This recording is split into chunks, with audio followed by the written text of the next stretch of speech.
رمضان شریف میں 3-4 چیزوں کا خاص خیال رکھنا ہے ہم نے، خاص۔ ایک تو رمضان شریف میں قرآن پاک سے خاص محبت فرمائیں، شہر رمضان الذی انزل فیہ القرآن، خاص محبت۔ الحمدللہ ہمارے ہاں قرآن کے عالم بھی موجود ہیں، حافظ بھی موجود ہیں، بلکہ مسجدیں کم ہوتی ہیں، حافظ زیادہ ہوتے ہیں۔ یہ دیکھ لیں، یہ مدارس کی خدمات ہیں اللہ کے فضل سے، قراء بھی ہیں، سب کچھ ہے۔ اب ضرورت ہے قرآن پاک سے محبت کرنے والوں کی۔ ہر نقیب، ہر خطیب یہ کہہ رہا ہے کہ سارا قرآن حضور کی تعریف ہے، کہتے ہیں نا جی، تو چاہیے نا کبھی کبھی رکا ہے محفل سے کہ جناب ہمارا دل کر رہا ہے ہمیں سورہ رحمان سنائی جائے۔ کبھی کبھی یہ رکے آتے ہیں نا، فرمائشی رکے، یہ نعت پڑھے، یہ تو جب سب کہہ رہے ہیں یہ حضور کی نعت ہے سارا قرآن، تو کو رکا آنا چاہیے نا، آج سورہ حامیم سجدہ کی تلاوت سنائی جائے، آنے چاہیے نا یہ والے رکے بھی، صحیح کہہ رہا ہوں نا؟ تو خوب ارادہ کریں کہ قرآن مجید سننا ہے۔ ہم کھڑے رہتے ہیں، ہم کھڑے رہتے ہیں، پاسپورٹ کے دفتر بھی 1.5 گھنٹہ لوگ کھڑے ہیں، شناختی کارڈ کے دفتر میں بھی کھڑے، امیگریشن کی لائنوں میں بھی کھڑے۔ نیت کریں کہ میں نے جم کے قرآن مجید سننا ہے، اور جس مسجد میں پہلی تراویح شروع کریں کوشش کریں کہ ساری تراویح اسی میں پڑھی جائے، اور خاص ذوق کے ساتھ۔ خاص پنجاب میں ایک گاؤں تھا، تو اس میں نا ایک دفعہ ایک بالکل عام سادہ سا آدمی دکاندار تھا، تو اس کا انتقال ہو گیا، تو اس کی قبر سے خوشبو آنے لگی۔ تو اگر پیر صاحب ہوتے پھر تو بچوں کی موج لگ جاتی، کیا بات ہے بھئی، اتنی کرامت۔ عام سادہ آدمی تھا، قبر سے خوشبو آنے لگی، لوگ پہنچ گئے، معلومات کی، گھر تک گئے، کہا کوئی مطلب ٹھیک ہے داڑھی شریف تھی، نمازی تھا، لیکن کوئی ایسی خاص چیز ہم نے نہیں دیکھی۔ تو اس کے گھر والے بتانے لگے کہ نا قرآن مجید نہیں پڑھا ہوا تھا، بوڑھا آدمی تھا لیکن قرآن مجید سے عشق کرتا تھا،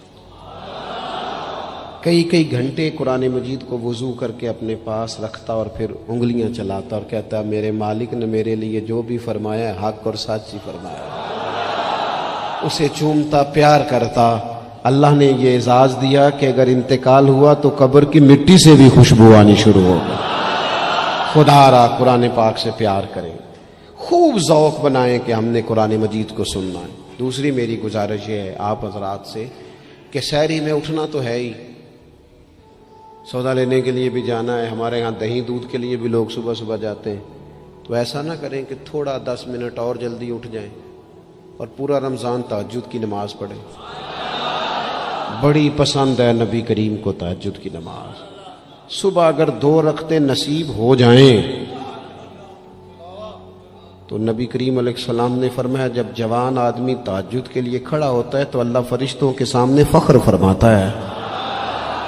یہ ضرور عادت بنائیں، صبح جن لوگوں کو چند نفل نصیب ہو جائیں اور پھر وہ دعا مانگیں، ایک تو رمضان پھر تہجد کا ٹائم، اس ذوق کو۔ اور تیسری گزارش میری یہ ہے، غریب آدمی جو ہوتا ہے وہ سمجھدار نہیں ہوتا،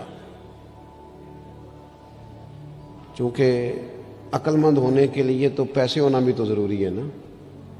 میں نے دیکھا ہے کہ بالکل ان پڑھ آدمی ہو لیکن سیٹھ ہو نا، تو بڑے بڑے سیانے لوگوں کو نصیحتیں کر رہا ہوتا ہے اور اس کی سنی بھی جا رہی ہوتی ہیں۔ میری غربت نے کیا مجھ کو زمانے میں بدنام، تیری دولت نے تیرے عیب چھپا رکھے۔ یہ نا غریب آدمی، اگر سیانے ہوتے تو وہ بھی مالدار نہ ہوتے، یہ نہیں سمجھدار ہوتے، یہ بیچارے کمزور ہی اس لیے رہ جاتے ہیں کہ ان کو چالاکیاں، تیزیاں الا ماشاءاللہ نہیں آتی۔